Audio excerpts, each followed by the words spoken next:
What's up? It's the Updated Weeb at sa video na ito ay tatalakayin natin ang Jujutsu Kaisen Chapter 201. In this chapter ay magpapatuloy ang direct negotiation nitong si Kenjaku sa US government, wherein may mag-a-appear na bagong karakter na General or Lieutenant General ng USA na magdudulot ng conflict sa gitna ng dalawa ni Kenjaku na magre-resulta sa kanilang diskusyon na mauuwi sa konting laban. At by the end of the chapter ay makita natin ang nakita natin sa spoilers na paglulunsad ng Sorcerer Hunt. Kung nagugustuhan mo ang ating chapter reviews para sa Jujutsu Kaisen ay siguraduhin mo nang nakalike, nakasubscribe at na-ring mo na ang bell button para palagi kang updated and notified tuwing magkakaroon tayo ng bagong chapter release reviews. At para na rin palagi kang updated sa recent timeline ng Jujutsu Kaisen. Huwag na nating patagalin pa at simulan na natin ang talakayan. Murasaki. Konting recap mula sa previous chapter which is Jujutsu Kaisen Chapter 200 ay nakita nating pumunta na nga si Kenjaku sa US government na kung saan ay kinausap niya itong presidente ng USA para maglunsad ng kanyang plano na kung saan ay isasama niya maging ang ibang bansa sa Calling Games. Isa na doon ang USA at balak niyang gamitin ang otoridad ng US President upang mailunsad ng kanyang mga plano. Proceeding naman sa chapter at hand which is Jujutsu Kaisen Chapter 201, makikita natin sa very first panel ang title ng chapter na ito na Direct Negotiations Part 2. At ito rin ay isang very continuation ng last scene na nakita natin sa Chapter 200 na kung saan ay sinasabi ng presidente ng Amerika na gusto daw palang gamitin ni Kenjaku ang otoridad niya para i-kidnap ang mga Jujutsu Sorcerers mula sa Japan. All for the sake of using the individuals para sa isang experiment na ikakandak naman ni Cyrus Vale para maging isang bagong source ng renewable energy ang mga Jujutsu Sorcerers. Now dahil nga mayroon pang konting decency ang US President ay tinanong niya kung bakit ganito na lamang ang gustong mangyari ni Cyrus Vale. In-explain naman ni Cyrus Vale na maaaring ang pagkakaiba lamang nila sa Jujutsu Sorcerers ay ang parte ng kanilang utak na hindi pa nila gaanong nagagamit, kumbaga isa pang mystery. At naisip nitong si Cyrus na kung maa-unveil nila kung ano talaga ang parte ng utak at magamit nila fully ay maaaring matutunan din nilang gumamit ng Jujutsu Sorcery. Now even ignoring the way na nasabi niyang si Gojo Satoru ay kayang i-run ang buong country nila all by himself, nakasabi niya na kahit ang isang Jujutsu Sorcerer ay kayang mag-produce ng source ng energy na magagamit niya for a lifetime.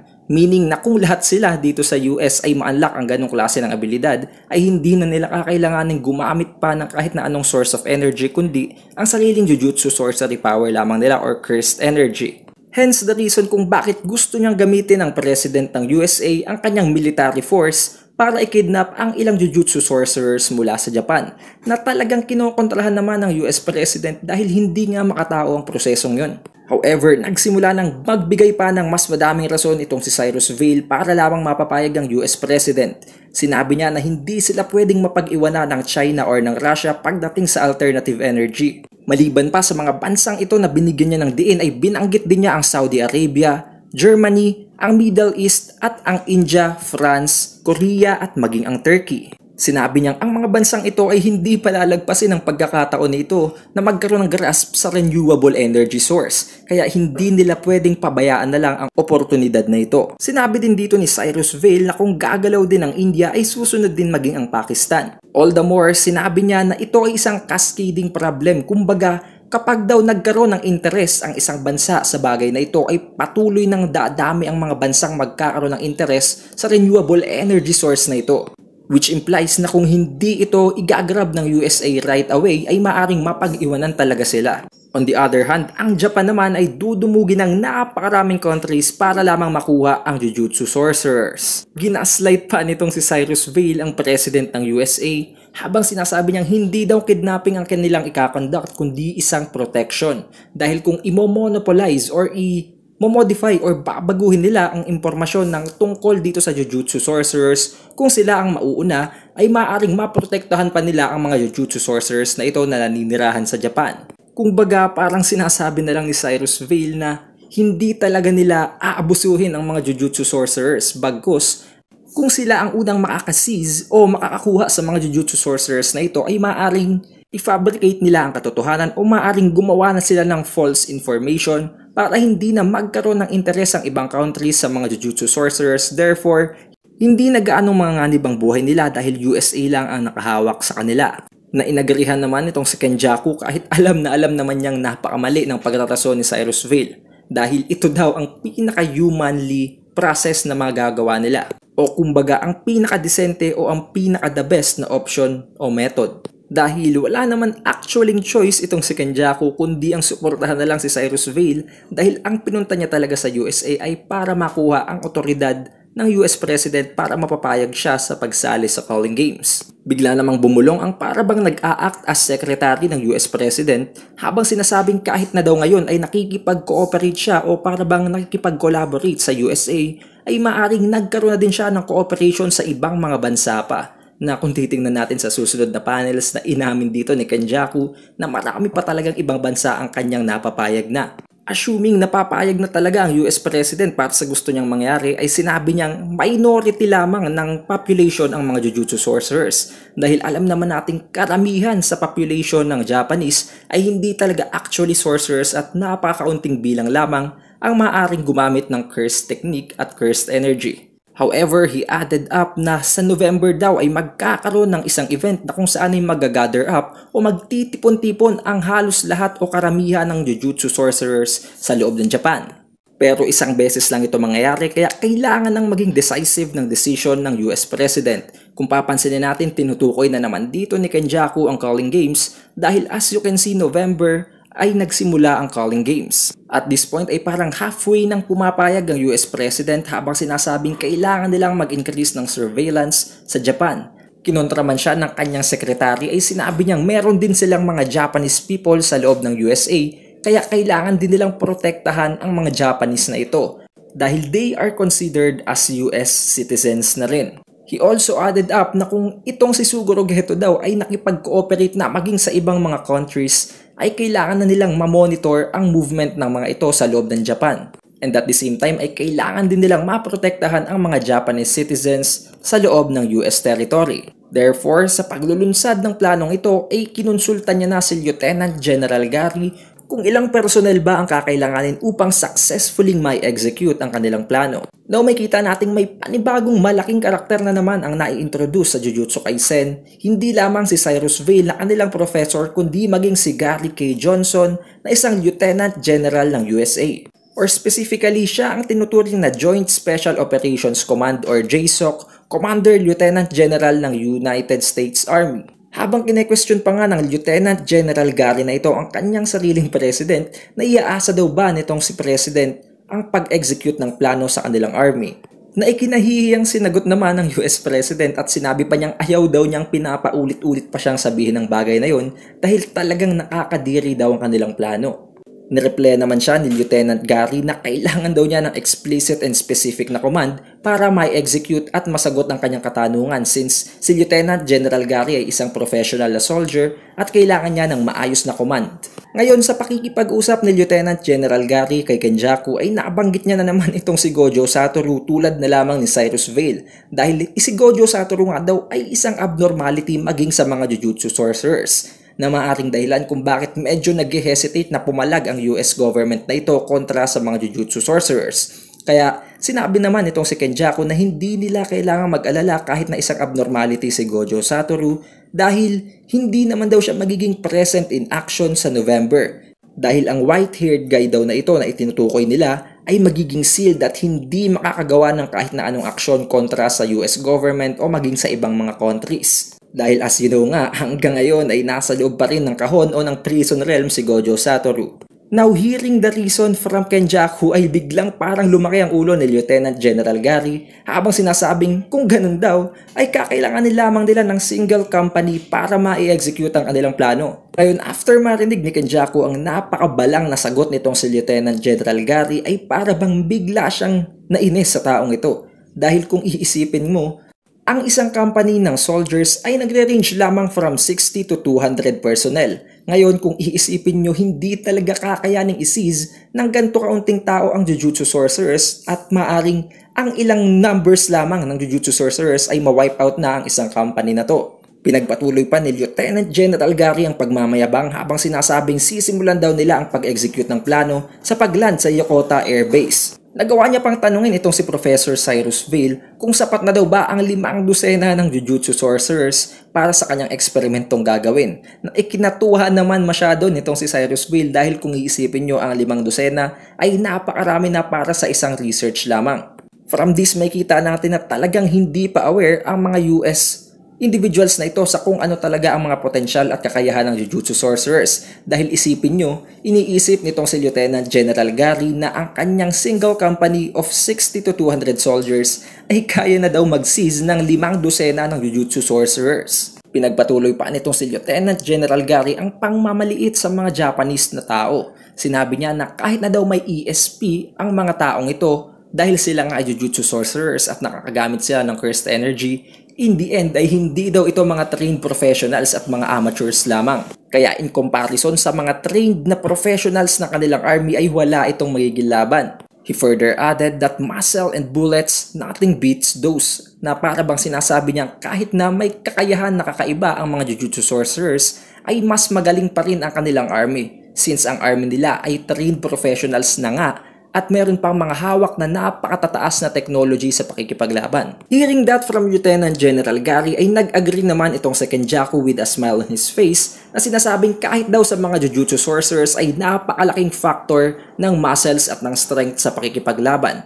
However, sinabi niya na kakailanganin ng at least 800 na personnel or a full batalyon para makuha ang kanilang gusto. Na nagpapakita lamang na talagang hindi minamaliit nitong si Kenjaku ang mga Jujutsu Sorcerers, especially sa mga Jujutsu Sorcerers na natira sa first stage ng laban. Dahil kung iisipin, ang tanging mga elite na lamang ang natitira ngayon sa second stage ng Calling Games since napatay na nga ang mga low class na players. However, hindi siya pinansin nitong si Lieutenant General Gary. Instead, pinagtawanan at ininsulto pa sila habang sinasabing may hinang nila lang daw ang mga Japanese at hindi daw nito kayang humawak man lamang ng isang baril, na ikinagalit naman nitong si Uraume at sinabing bakit hindi daw nila testingin ngayon. Biglang nagulat ngayon itong si Lieutenant General Gary at sinabi din nitong si Kenjaku na tama daw dahil ngayon daw ay mayroong 2 sorcerers na nasa kanilang harapan, kaya bakit hindi nila subukang patunayan ang kanilang kakayahan. Nagsimula na ngayong mag-express ng napakapanibagong aura itong si Kenjaku habang sinasabing kung ngayon ay may nakikipag-negotiate sa mismong US President ay hindi lamang sila mag-station ng 15 na soldiers as a precaution sa loob ng White House. Ngayon sinabi nitong si Lieutenant General Gary na mayroon daw pala talagang mas madami pang Special Elite Forces na nakapalibot sa loob ng White House ngayon. Sinabi niya na kasama din dito ngayon ang 15 na personnel na nanggaling sa Counter Assault Team or CAT na all equipped with bulletproof armor and heavy rifles. At hindi lang yon, sinabi niya na nandito din ngayon ang Parliamentary Division ng Central Intelligence Agency or ang CIA na ang Special Activities Center o SAC. Sinabi niya na ang grupong ito ay ang pinaka-elite o ang pinakamagagaling pagdating sa covert operations. At hindi lamang yun, ang lahat daw ng member na ito ay nagdaan sa 8 or more years of training at meron ding special ops training. At kung babasahin nating mabuti, nandito din ang Director ng National Intelligence habang iniisip na dapat siya na ang nagsabi ng mga bagay na yon.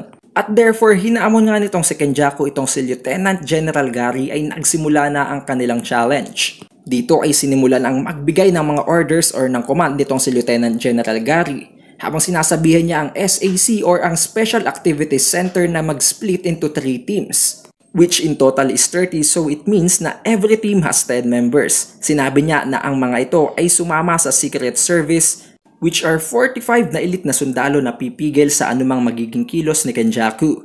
At siya nga pala, right from the start ay hindi talaga nila alam na si Kenjaku ang kausap nila. Bagkus, ang kilala nilang kausap nila ay si Suguru Geto. We don't know for any reason kung bakit ginagawa ito ni Kenjaku, pero I think na sinasabi niya munang ang identity niya ay si Suguru Geto since si Suguru Geto nga ang ginagamit niya ang identity or vessel as of now. Kaya ginagamit niya ang pangalan ni Suguru Geto dahil alam naman natin kahit na hindi pa gumagamit ng Cursed Energy ang mga bansang ito ay maaring meron silang mga information pagdating sa details ng individuals. Going back to the fight naman, makikita nating si Kenjaku ngayon ay nasa West Wing habang ang US President at si Lieutenant General Gary ay nasa East Wing. Sinabi niya na walang ibang magiging daan itong si Kenjaku kundi sa gitna ng oval Kaya sa gitna ng oval na ito ay in-station niya ang napakadaming amount ng sundalo dahil alam niyang wala naman itong ibang magiging way para mapuntahan ang president at maging siya. However, kung titingnan natin itong si Kenjaku at si Uraume ay para bang nag-aantay labang na makapwesto na ang mga taong ito para masimulan na nila ang kanilang magiging display ng kakayahan.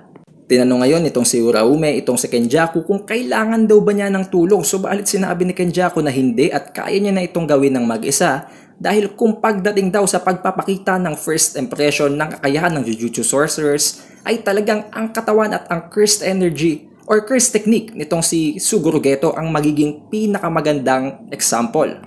Dito ay magsisimula na ang mock battle sa gitna nitong si Lieutenant General Gary at ng kanyang army laban sa nag-iisang si Kenjaku.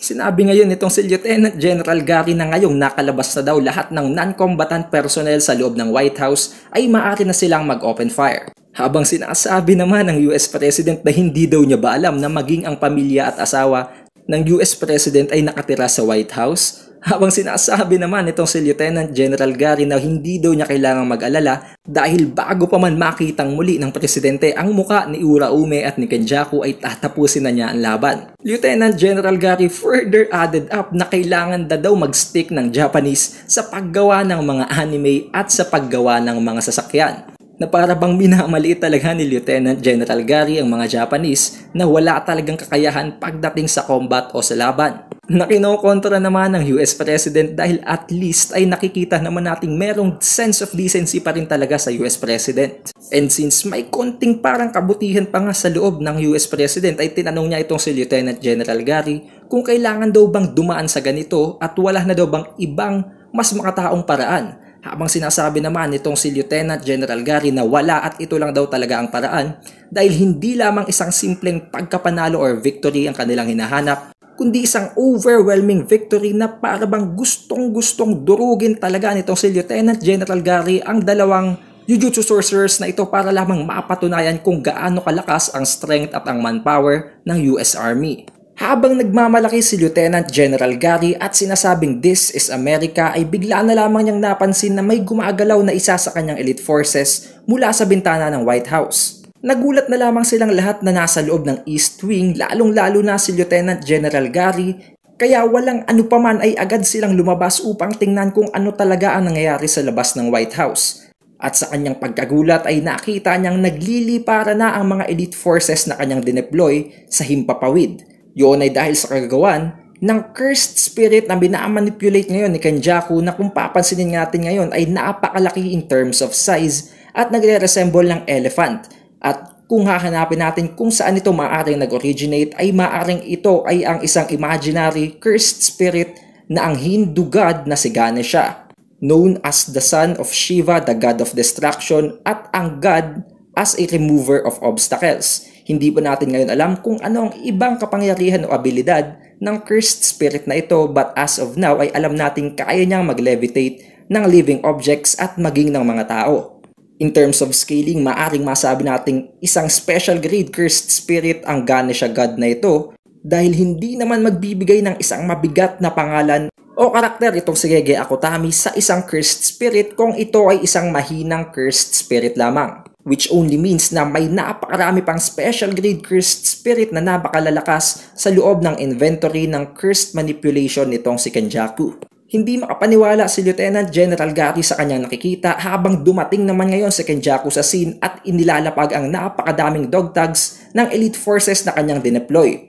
Implying how overwhelming in terms of strength, abilities, and maging sa pag-strategize itong si Kenjaku kumpara dito kay Lieutenant General Gary and nai-influensyahan nun ang abilidad ng mga Jujutsu Sorcerers since he is representing Jujutsu Sorcerers himself. Habang sinasabing, "Do you get it now, Mr. President?" na para bang tinatanong niya na ngayon kung ano ang opinyon ng presidente sa kanyang ino-offer matapos niyang lampasuhin ang opinyon at pagmamalaki ni Lieutenant General Gary. Hindi na inantay ni Kenjaku ang sagot ng presidente na para bang alam niya na kung ano ang manggagaling sa bibig nito. Habang sinasabing wina-wrap up or dinidismiss niya na ang meeting sa gitna niya at ng US government at sinasabing it's time to hunt the Jujutsu Sorcerers, hence starting the Sorcery Hunt arc. Meaning sa next chapters ay makita na nating maglaban ang Jujutsu Sorcerers at ang non-Jujutsu Sorcerers sa loob ng Culling Games. Makikita din natin sa very last panel na ito na nagsimula ng kumilos itong si Takaba Fumihiko, Yuji Itadori, Megumi Fushiguro at si Angel na si Hana Kurusu. It might mean na ang unang magiging confrontation sa next chapter ay ang laban sa gitna ng elite na forces ng USA laban sa grupong ito nila Fushiguro Megumi. At kung iisipin, hindi pa talaga madidisplay ni Angel o ni Hana Kurusu ang kanyang abilidad since hindi naman mga Jujutsu Sorcerers ang kanilang makakalaban. Pero kung iisipin natin, maaaring gumamit ng Curse Tools ang elite forces na yon dahil nga sa gabay nitong si Kenjaku para nga magkaroon ng kahit na konting laban ang mga non-Jujutsu Sorcerers laban sa Jujutsu Sorcerers. Kaya maaaring maipakita pa rin itong si Angel o ni Hana Kurusu ang kanyang abilidad sa pagpigil ng mga abilidad ng Curse Tools. We don't know yet pero maaaring ang maging katapat nitong sila Megumi Fushiguro ay ang company ng USA at maaaring ang ibang grupo naman ay ang ibang country ang makatapat. Kung babalikan naman natin ang ilang panel sa chapter na ito, nakita nating nainis o parang napikon talaga itong si Kenjaku kay Lieutenant General Gary. Kaya naisip ko na maaaring at some point ay mapatay ang karakter na ito dahil sa kagawa ni Kenjaku. And I also think na hindi talaga balak ipaubos o ipakidnap nitong si Kenjaku ang mga Jujutsu Sorcerers sa mga countries na ito at gusto niya lamang dagdagan ng konti pang stages ang Culling Games para hindi naman agad ito mapunta sa final boss. Dahil para sa akin, parang alam naman ni Kenjaku na hindi mananalo ang non-Jujutsu Sorcerers laban sa Jujutsu Sorcerers at ginagawa niya lamang ito para magkaroon pa ng thrill ang mga mangyayari sa Culling Games. Dahil kahit papano ay alam naman nating pinapanigan pa rin itong si Kenjaku ang mga Jujutsu Sorcerers kumpara sa mga normal na tao lamang. However, that's all para sa chapter na ito at kung nagustuhan mo ang ating chapter review ay siguraduhin mo lang naka-like, naka-subscribe at na-ring mo na ang bell button para palagi kang updated and notified tuwing magkakaroon tayo ng bagong Jujutsu Kaisen chapter reviews at para palagi ka na ding updated sa recent timeline ng Jujutsu Kaisen. I hope you had a great time watching this video. Muli, ito si Updated Weeb. I'll see you on the next one.